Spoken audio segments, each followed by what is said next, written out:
Jadi sekali lagi pembahasan kita hari ini adalah tentang rantai Markov atau Markov chain. Ya. Baik, apa sebetulnya rantai Markov? Jadi sebelum kita berbicara lebih lanjut tentang rantai Markov, ada bagusnya kita sedikit membahas dulu tentang apa yang disebut dengan proses Markov atau Markov proses. Jadi Markov proses atau proses Markov itu adalah sebuah proses di mana kondisi sebuah sistem pada waktu ke T+1. Sekali lagi, kondisi sebuah sistem pada waktu ke T+1 itu tergantung hanya pada kondisi sistem pada saat ke T. Jadi sekali lagi, kondisi sistem pada saat T+1 itu tergantung hanya pada kondisi sistem tersebut pada waktu ke T atau pada waktu sebelumnya. Artinya ketika kita melihat bagaimana kondisi sistem pada waktu ke T+2, jadi kondisi sistem pada waktu ke T+2 hanya dipengaruhi oleh kondisi sistem pada waktu ke T.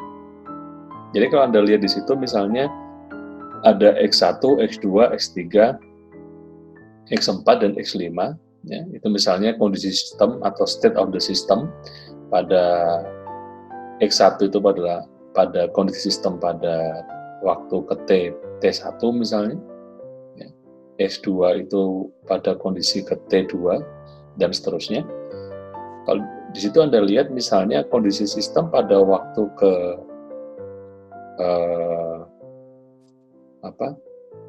X2 misalnya, itu dipengaruhi hanya oleh X1.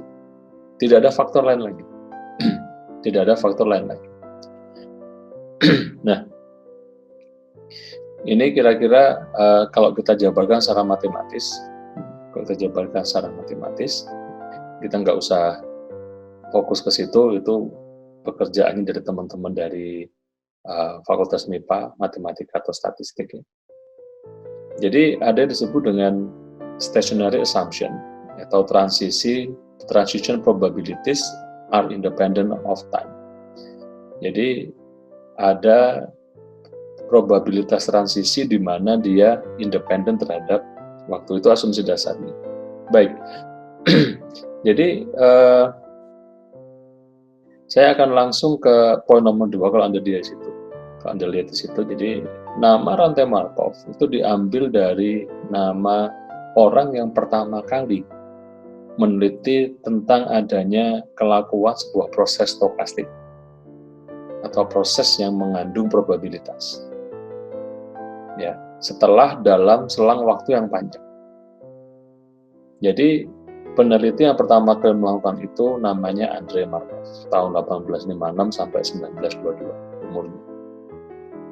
Jadi rantai Markov juga akan bisa kita pergunakan atau kita pergunakan untuk memodelkan sebuah sistem dalam jangka waktu yang cukup panjang. Nah, nanti ada beberapa istilah yang akan kita perkenalkan ke Anda. Ada peluang bersyarat, ya.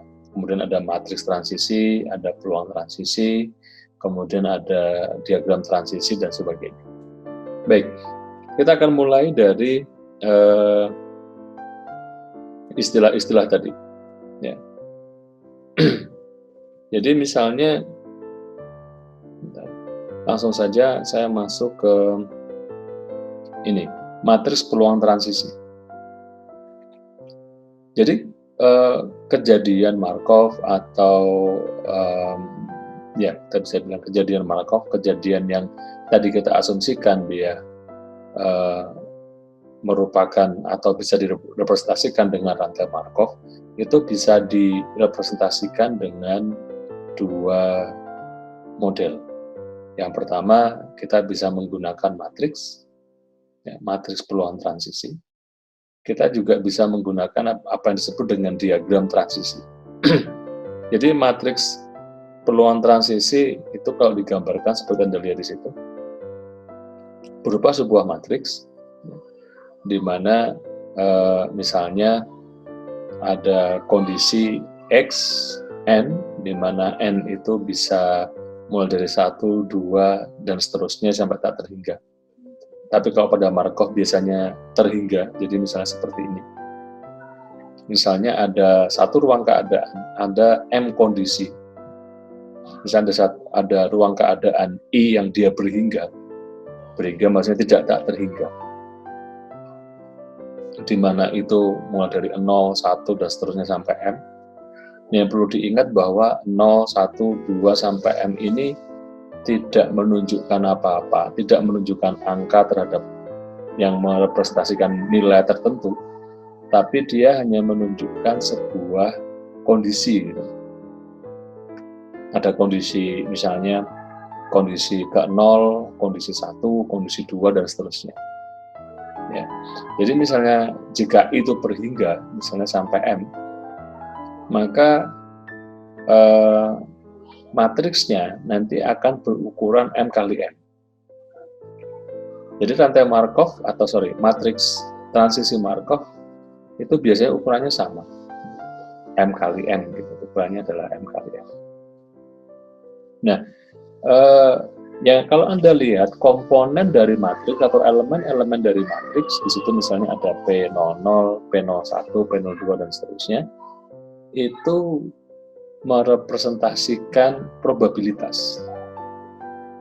Jadi nilai-nilai yang ada di dalam matriks tadi atau elemen-elemen matriks itu menunjukkan probabilitas dari suatu kondisi. Probabilitas dari suatu kondisi.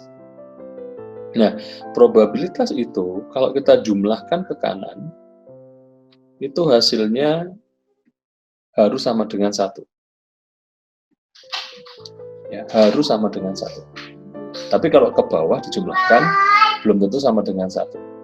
Jadi sekali lagi, kalau kita jumlahkan ke kanan itu sama dengan 1, kalau ke bawah itu bisa lebih dari 1 atau kurang dari 1. Karena yang penting adalah kalau kita jumlahkan ke kanan, hasilnya harus sama dengan 1. Kuncinya adalah di situ. Ya.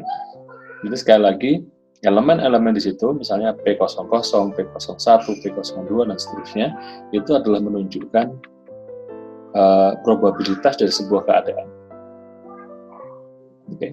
Kalau tadi misalnya di sini, I-nya itu adalah misalnya 0, 1, 2, 3, dan seterusnya sampai M, dan 0, 1, 2, 3 itu tidak menunjukkan nilai tertentu, besar atau kecil, tapi menunjukkan sebuah kondisi atau keadaan. Misalnya di sini kita kasih simbol 1, 2, 3, dan seterusnya sampai ke M.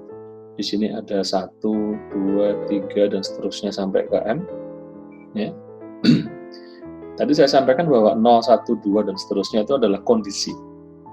Ya, misalnya kondisi ke-0 atau kondisi pertama, kondisi kedua, dan sebagainya. Oke. Contoh misalnya kondisi. Misalnya kalau kita bicara tentang mesin gitu. Misalnya boleh kita representasikan 0 itu adalah kondisi di mana mesin itu bagus gitu. Kondisi mesinnya bagus. 1 misalnya kalau kondisi mesinnya itu rusak ringan misalnya. 2 adalah kondisi di mana mesinnya itu rusak berat misalnya. Ya. Artinya kalau misalnya di sini adalah P00, itu adalah probabilitas yang menunjukkan pada waktu ke T kondisi mesin itu 0 atau bagus, dan waktu ke T plus 1 kondisi mesinnya masih 0 atau masih bagus. Probabilitasnya berapa? Probabilitasnya adalah pada P00. Artinya dari situ kita bisa analogikan bahwa kalau kondisi mesin pada waktu ke T pada saat sekarang itu misalnya bagus, kemudian pada saat T plus 1 itu menjadi rusak ringan misalnya, itu probabilitasnya berapa? Kita bisa lihat di sini probabilitasnya adalah P01 dan seterusnya. Nanti akan kita bahas lebih lanjut dalam contoh. Nah, itu pengantar tentang matriks transisi. Nah, ini contoh yang Anda lihat adalah matriks transisi Markov dua keadaan. Jadi hanya ada dua keadaan, yaitu misalnya 0 dan 1. Sekali lagi, 0, 1, 2, 3 tidak menunjukkan besaran, tapi hanya menunjukkan merepresentasikan sebuah keadaan. yang kemudian kita kasih notasi 0, 1, 2, dan seterusnya. Nah, kalau Anda lihat di situ, matriks peluang transisi untuk rantai Markov, misalnya nomor 1, 2 keadaan, ya. Kalau Anda jumlahkan ke kanan, itu jumlahnya sama dengan 1. Selalu begitu, kalau Markov selalu begitu. Oke. Kemudian yang contoh nomor 2, ya, matriks peluang transisi untuk Markov 2 keadaan, tapi kita representasikan secara umum. Oke, jadi kalau misalnya di sini P01 itu nilainya A, ya, maka akan dengan mudah Anda bisa langsung tentukan bahwa P00, ya, itu nilainya adalah 1 minus A. Kenapa? Supaya kalau dijumlahkan ke kanan sama dengan 1. Gitu. Nah, itu matriks peluang transisi. Nah, ada juga misalnya contoh di sini matriks peluang transisi untuk rantai Markov, 4 keadaan. 4 keadaan. Ya. Jadi 4 keadaan berarti matriksnya 4 kali 4. Ya. Kalau Anda perhatikan juga jika jumlahkan ke kanan, jumlahnya selalu 1. Tapi kebetulan saja di situ, misalnya yang baris pertama ini setengah dan setengah, baris kedua sepertiga semua, baris keempat, baris ketiga seperempat semua, dan seterusnya. Hanya kebetulan saja contohnya begitu. Tapi tidak selalu begitu. Nah, tadi saya sampaikan bahwa ada 2 cara kita merepresentasikan rantai Markov. Yang pertama tadi sudah kita bahas, yaitu dengan matriks transisi. Nah, yang kedua apa yang disebut dengan diagram transisi. Jadi rantai Markov juga bisa direpresentasikan sebagai sebuah grafik. Sebuah grafik dengan himpunan verteksnya, ruang keadaan dan peluang transisi kemudian digambarkan sebagai himpunan sisi yang berarah dengan posisi menyatakan peluang. Ya, secara gampang keadaan-keadaannya itu nanti akan kita representasikan dalam bentuk lingkaran. Ya, dalam bentuk lingkaran, artinya kalau misalnya ada 2 keadaan, maka akan ada 2 lingkaran. 3 keadaan akan ada 3 lingkaran, dan seterusnya. Ya. Nah, kemudian karena Markov itu adalah kita ingin mencari berapa peluang perpindahan dari satu keadaan ke keadaan yang lain, maka harus ada mekanisme untuk menunjukkan perpindahannya kemana dan probabilitasnya berapa. Nah, arah perpindahan itu nanti akan digambarkan dalam atau ditunjukkan, direpresentasikan dalam bentuk garis anak panah gitu, dari satu keadaan-keadaan berikutnya. Nah, anak panah tadi biasanya juga diberi atribut probabilitasnya. Nanti akan kita kasih contoh. Nah, grafik yang merepresentasikan rantai Markov itu disebut juga dengan diagram transisi. Ya, kalau tadi ada matriks transisi, ini ada diagram transisi. Nah, contohnya misalnya kita ambil dari contoh yang pertama tadi, matriks Markov 2 keadaan. Oke, 2 keadaan. Ya, ini mungkin agak membingungkan karena keadaan sama nilai probabilitasnya sama ya. Nanti akan kita kasih contoh yang lain. Ini sebagai pengantar. Jadi misalnya Anda lihat ada keadaan, yaitu keadaan 0 sama 1. Jadi keadaan 0 misalnya di sini, 1 di sini, 0 di sini, 1 di sini. Ya. Ada 2 keadaan 0 sama 1. Artinya jika ada 2 keadaan, kita bikin dulu lingkaran 2 yang merepresentasikan masing-masing keadaan tadi. Kemudian di tengah lingkaran kita kasih simbol keadaannya. Ya. Apakah 0, apakah 1. Apakah selalu 0 dan 1? Tidak harus. Ya, misalnya kalau mesin tadi kita kasih simbol baik B misalnya untuk baik, rusak ringan, RR untuk rusak ringan, rusak berat kita kasih simbol RB juga boleh. Ya. Jadi di sini 2 keadaan 0 dan 1. Nah, Anda perhatikan ada perpindahan dari keadaan 0 ke keadaan 1. Ada perpindahan itu dari keadaan 0 ke keadaan 1. Anda lihat probabilitasnya berapa? membacanya kita mau dari baris dulu kemudian ke kolom. Jadi dari 0 ke 1. Dari 0 ke 1 ya. Maka kita lihat peluangnya adalah 1. Kemudian dari 1 ke 0 peluangnya adalah 1 juga. Ya, dan seterusnya. Nah, kemudian ini contoh pada nomor yang kedua, yaitu diagram transisi contoh 2, masih 2 keadaan. Tapi peluang transisinya kalau Anda lihat, kita menggunakan simbol misalnya 1 minus A, kemudian A, B sama 1 minus B. Nah, keadaannya masih 2, ya misalnya keadaan 0 sama keadaan 1. Keadaan 0 dan keadaan 1. Misalnya kita taruh 0 itu di sini, 1 itu di sini. Oke. Dan ada kemungkinan keadaan 0 dia akan berpindah ke keadaan 1. Kalau Anda lihat di matriks dari 0 ke 1, ya, probabilitasnya adalah A. Oke. Kemudian juga mungkin 0 pada waktu sekarang kondisinya 0, pada waktu berikutnya tetap juga 0. Contoh mesin tadi kalau sekarang bagus, sekarang kondisinya baik, periode berikutnya ada kemungkinan dia juga masih baik lagi gitu. Probabilitasnya berapa? Kalau kita lihat di matriks, probabilitasnya adalah 1 minus A. Oke. Tapi juga bisa kondisi 1, ya, dia akan berpindah atau berubah kondisinya menjadi 0. Dengan probabilitas adalah B, tapi bisa juga 1 tetap pada kondisi 1. Dan probabilitasnya adalah 1 minus B. Oke. Nah, saya kasih sebuah contoh sederhana misalnya. Jadi misalnya di sebuah daerah itu beredar 2 merek sampo, misalnya sampo A dan sampo B. Merek A dan merek B. Sebuah lembaga misalnya mengadakan survei penggunaan sampo di daerah tadi. Nah, survei pertama mengatakan 40% dari orang daerah itu menggunakan merek A dan 60% menggunakan merek B. Kemudian survei berikutnya menghasilkan informasi bahwa setiap minggu,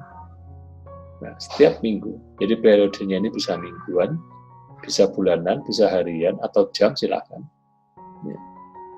Nah, dalam kasus ini misalnya periodenya dibuat minggu gitu.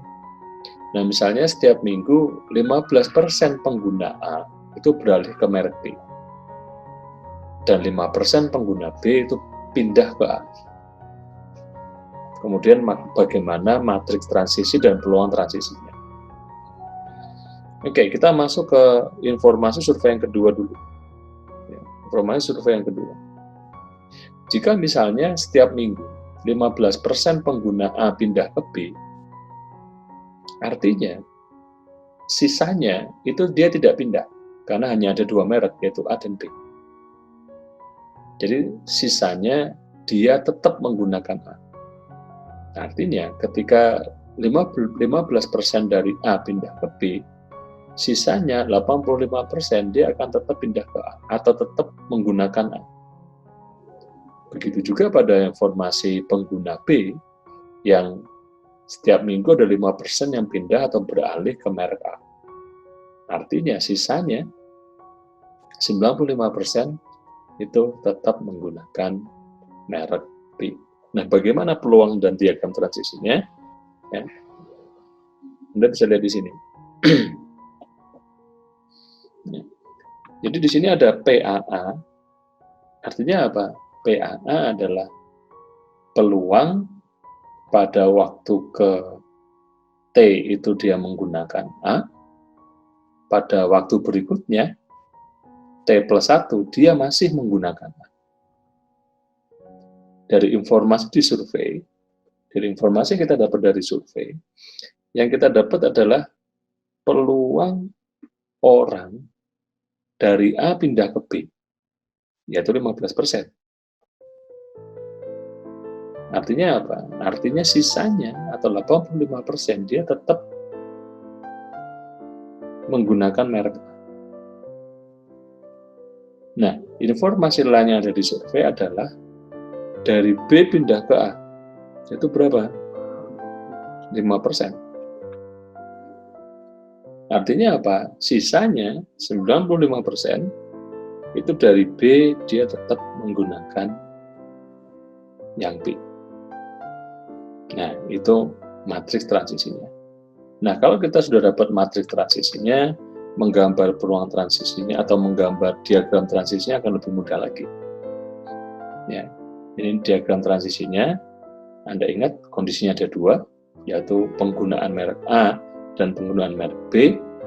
Ya, jadi digambar saja A dan B gitu misalnya. Oke. Nah, kemudian ada kondisi di mana pengguna A itu pindah ke B. Ya. Tadi persentasenya ada 15% atau 0,15. Mungkin juga dari A dia tetap ke A, tetap menggunakan A pada periode berikutnya. Ada 85%.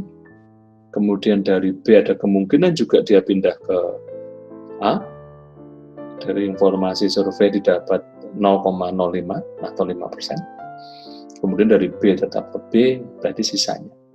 Yaitu berapa? 95% atau 0,95. Nah, saya kira itu sangat sederhana dan sangat mudah dipahami. Nah, sekarang saya akan coba ke kasus yang lebih kompleks. Ini kita skip dulu. Nah, ini contoh misalnya. Jadi misalnya ada kasus yang berhubungan dengan persaingan antara Coca-Cola dan Pepsi. Coke versus Pepsi. Ya. Pepsi Cola versus Coca-Cola. Jadi misalnya ada sebuah survei atau sebuah penelitian yang menunjukkan bahwa jika seseorang itu pembelian terakhirnya adalah Coca-Cola, jadi ketika minuman terakhir yang dia beli adalah Coca-Cola, maka ada 90% kemungkinan, ya, 90% kemungkinan pembelian dia berikutnya masih tetap Coca-Cola. Artinya apa? Artinya kalau hanya ada dua merek, yaitu Coke sama Pepsi, artinya 10% orang yang sekarang itu membeli Coca-Cola, ada 10% yang akan berpindah ke Pepsi. Oke.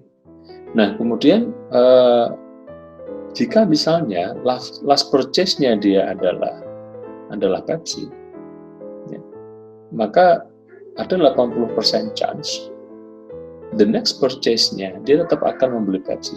Artinya apa? Sisanya 20% dia akan berpindah ke Coca-Cola gitu. Nah, ini kira-kira kalau kita gambarkan diagram transisinya. Oke. Jadi kalau Anda lihat dari informasi ini 90% dari Coke dia akan tetap ke Coke, itu kita representasikan di sini. Artinya dari Coke tetap ke Coke lagi.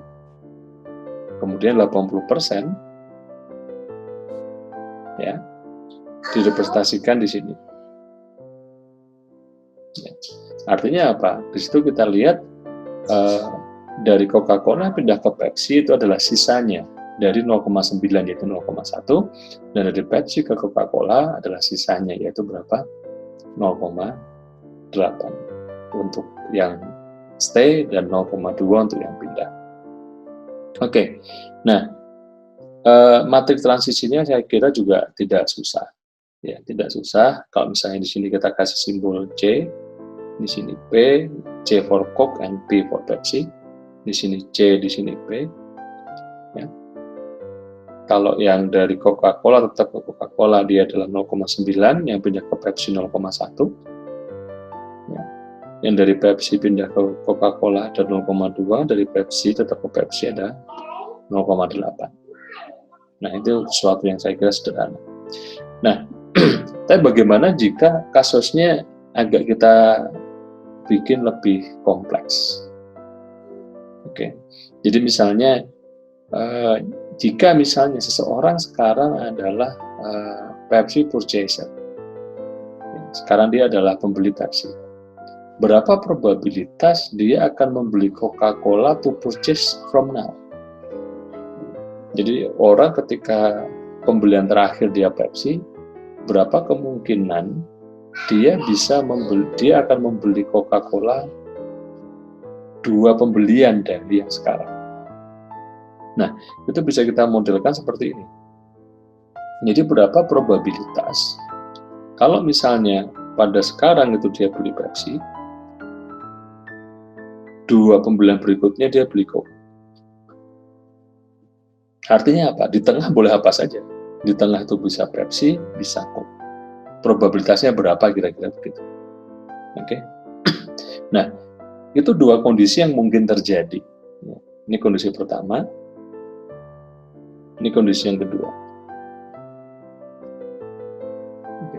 Jadi kondisi pertama yang mungkin terjadi adalah ketika sekarang currently dia Pepsi purchaser, kemudian pembelian pertama dia menggunakan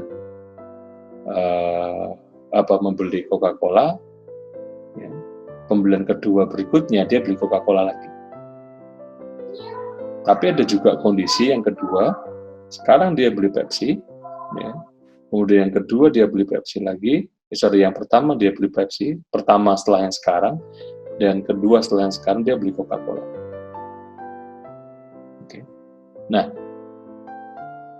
kemudian kalau Anda lihat di sini, kita coba analisis satu demi satu. Kita mulai dari Pepsi ke Coca-Cola dulu. Berapa probabilitasnya? Dari Pepsi ke Coca-Cola, kita lihat probabilitasnya 0,2. Dari Coca-Cola ke Coca-Cola lagi 0,9. Ya. Dan seterusnya, dari Pepsi ke Pepsi 0,8, dari Pepsi ke Coca-Cola 0,2 juga. Nah, di situ kemudian kita olah, kita kalikan. Oke. Jadi ini dikalikan, ditambah dari probabilitas kondisi yang kedua. Maka ketemu 0,34. Sehingga dari situ kita bisa ambil sebuah kesimpulan bahwa kalau sekarang seseorang itu Pepsi purchaser, maka probabilitas dia akan membeli Coca-Cola to purchase from now itu adalah 0,34. Ya. Nah, ini kalau 2 purchase dari sekarang dan matriksnya 2x2 sederhana, masih bisa kita hitung dengan cara seperti itu. Tapi bagaimana jika kondisinya lebih dari 2, kondisinya banyak gitu, nggak cuma Pepsi sama Coca-Cola. Ya. Dan misalnya 10 purchase dari sekarang gitu, itu akan lebih rumit lagi. Nah, sebetulnya cara yang sederhana adalah kita bisa kalikan matriks transisinya. Jadi kita mau mengamati pada T plus berapa. Dalam kasus ini kita amati pada kondisi T plus 2. Oke, pada kondisi T plus 2. Jadi misalnya pada currently versi purchaser itu adalah kondisi T, kemudian to purchase from, nah itu pada kondisi T plus 2.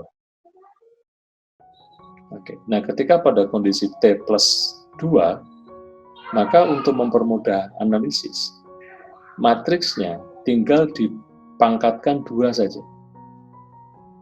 Artinya kalau kita mau mencari bagaimana kondisi pada T plus 3, ya matriksnya tinggal dipangkatkan 3.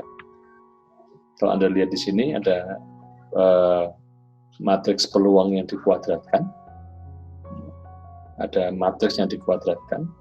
Matriks awalnya adalah yang ini. Kalau dikuadratkan berarti dikalikan matriks yang sama. Ya. Dan di sini adalah matriks hasilnya. Nah, Anda lihat, dari situ Anda analisis saja. Dari situ akan muncul bahwa probabilitas orang berpindah dari Pepsi ke Coca-Cola to purchase from now, dua pembelian dari sekarang adalah di sini 0,34. Oke. Nah, saya kira itu masih sederhana.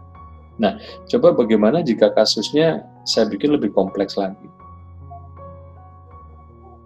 3 purchase from now. Kira-kira bagaimana caranya? Bisa saya kasih waktu 5-10 menit untuk mencoba menghitung. Coba dihitung kalau misalnya currently dia Coke purchaser. Ya. Kalau misalnya matriksnya, misalnya matriks awalnya sama dengan 0,9, kemudian gimana tadi? 0,2, ini 0,1, ini 0,2, dan 0,8.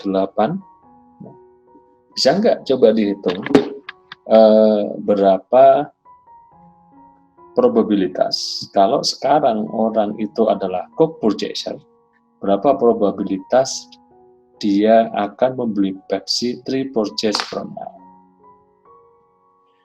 Jadi tadi disampaikan bahwa kalau misalnya saat ini orang itu adalah Coke purchaser, currently dia, jadi pada waktu ke T misalnya, atau pada kesempatan sekarang dia seorang pembeli Coca-Cola. Oke. Nah, berikutnya berapa probabilitas dia akan membeli Pepsi 3 purchase from now? Artinya pada waktu ke T+3 atau pada kondisi ke T+3. Kondisi ke T+3. Nah, ketika pada kondisi T+3, supaya untuk mempermudah perhitungan, Anda matriks transisinya dipangkatkan 3 saja. Jadi matriks transisi awal saya tulis di atas ini, matriks transisi awal. Oke. Nah, itu kemudian atau yang ada di sini, itu kemudian dikalikan atau dipangkatkan 3, artinya itu di matriks dikalikan matriks yang sama sebanyak 3 kali. Nah, yang di sini adalah sudah jadi yang kuadrat dari perhitungan sebelumnya tadi. Tinggal dikalikan 1 lagi. Dikalikan 1 lagi. Nah, akan muncul hasilnya yang sebelah kanan. Oke. Artinya, kalau ini kan merepresentasikan kondisi di mana dari P, probabilitas dari C ke C, kemudian probabilitas dari C ke P, dan probabilitas dari P ke C, dan probabilitas dari P dia ke P, di mana C adalah Coca-Cola dan P adalah Pepsi. Nah, dari situ kita bisa lihat bahwa probabilitas berapa? Coke yang pindah ke Pepsi 3 purchase from now itu ketemu di sini 0,219. Berarti yang 0,83 itu P kuadrat, Pak ya? Ya, ini sudah dikuadratkan. P kuadrat berarti tinggal dikali yang di depan. Betul. Nah, dikalikan 1 lagi. Pak ya. Tadi kan Coke 2 purchase ya, dan sekarang Pepsi 3 purchase. Nah, itu probability-nya nggak ada apa ya, tinggal dipangkatkan aja, Pak, nggak ada perubahan yang lain ya? Nggak ada. Artinya kalau dari sini bisa nggak misalnya Mas Indra dilihat berapa probabilitas kalau sekarang orang itu belinya Pepsi, dia akan tetap di Pepsi 3 purchase dari sekarang. Anda bisa lihat dari ini Mas, dari matriks yang di sini. Bisa nggak Mas dilihat berapa? Berapa kalau misalnya sekarang dia beli Pepsi, dia masih tetap beli Pepsi, berapa probabilitas dia beli Pepsi 3 purchase dari sekarang? Berapa Mas Indra? Bisa nggak dilihat dari matriks ini?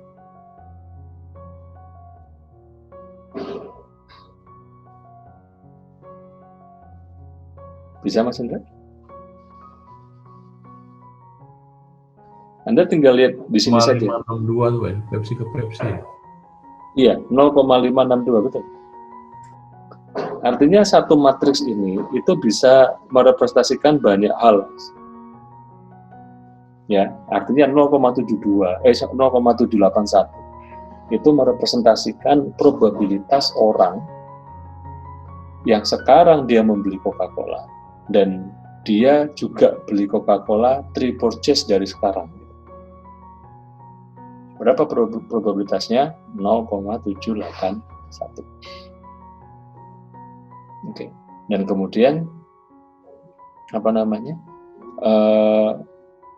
Yang 0,438 itu adalah untuk merepresentasikan kemungkinan orang yang sekarang itu currently dia beli Pepsi, kemudian 3 purchase dari yang sekarang dia pindah ke Coca-Cola. Itu adalah 0,438. Artinya satu matriks itu bisa merepresentasikan banyak hal. Hanya saja dalam pertanyaan yang ditanyakan adalah berapa probabilitas kalau currently dia Coke purchaser, dia akan membeli Pepsi 3 purchase dari sekarang. Ya, jawabannya 0,219. Hanya di elemen atau di elemen matriks yang itu saja. Tetapi elemen matriks yang lain itu merepresentasikan hal yang lain. Artinya dari materi yang sama, kita kalikan, itu kita bisa mencari berapa kemungkinan atau probabilitas kejadian yang lain. Gitu Mas Indra ya? Oke. Karena tadi saya nyarinya seperti yang awal ditambah-tambah tadi, Pak. Oh, susah itu Mas. Apalagi nggak nemu. ya apalagi kalau misalnya masuk ke kasus yang ini. Ya. Contoh misalnya, kita asumsikan misalnya tiap orang atau seseorang atau masing-masing orang itu tiap minggu dia beli 1 cola, entah itu Pepsi, entah itu Coke. Nah misalnya 60% dari semua orang, dari semua populasi itu mereka adalah orang yang meminum Coca-Cola dan sisanya 40% adalah yang meminum Pepsi. Ya. What fraction? Ya, berapa probabilitas atau berapa ya fraksinya dari orang-orang yang akan minum Coca-Cola 3 weeks from now. Ya, itu bisa kita lihat dari situ. Ya, kita bisa hitung. Artinya kita bisa lihat bahwa dari Coca-Cola itu probabilitasnya dari Coca-Cola tetap ke Coca-Cola adalah 0,781. Dari 0,781 itu adalah 60%-nya dari keseluruhan populasi itu adalah dia pembeli Coca-Cola. Sehingga ada sekitar 0,64 atau 64,38%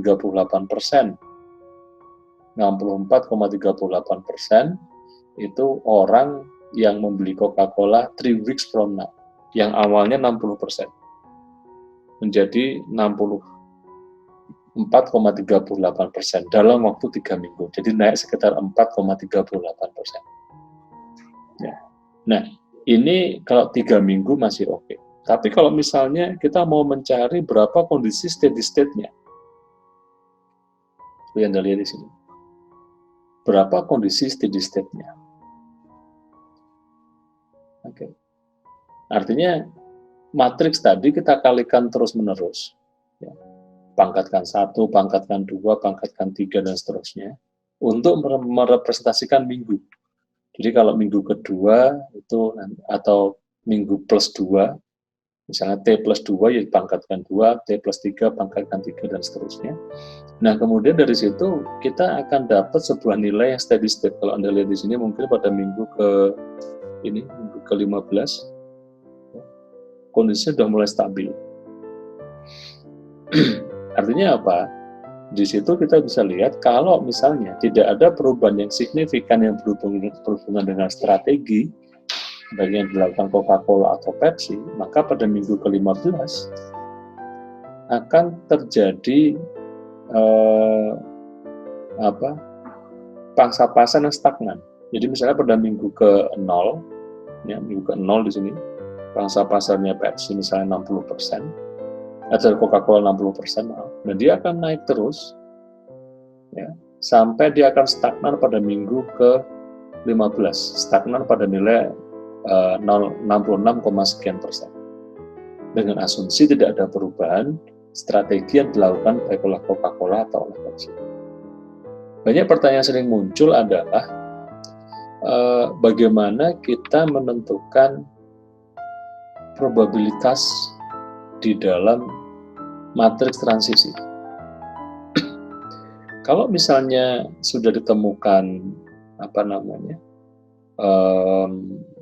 matriks probabilitasnya dan masing-masing sudah ketemu elemennya, itu akan lebih mudah kita hitung.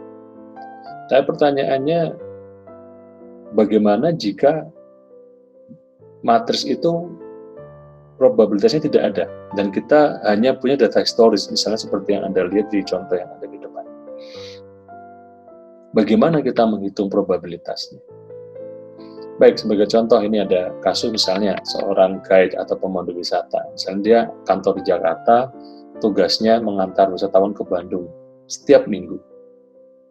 Nah, misalnya jika ada data historis, misalnya posisi pemandu wisata tersebut dalam 10 minggu, ya, ada di tabel yang Anda lihat di depan itu. Jadi ada minggu ke-0, minggu pertama, dan seterusnya sampai minggu ke-10. J adalah kota Jakarta, B adalah kota Bandung sebagai contoh. Nah, kalau kita ingin membuat matriks transisi dari data historis, jadi akan lebih gampang Anda bikin misalnya template matriks transisinya, misalnya begini dulu. Kemudian di sini misalnya kita kasih simbol J for Jakarta, B for Bandung misalnya. Nah, kita akan coba lihat satu demi satu.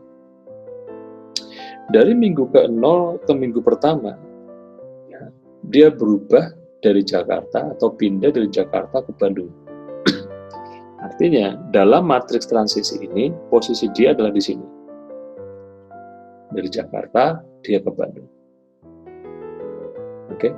Kemudian dari minggu pertama ke kedua, dari Bandung, dia tetap di Bandung. Artinya, dari Bandung tetap di Bandung, posisi dia di sini.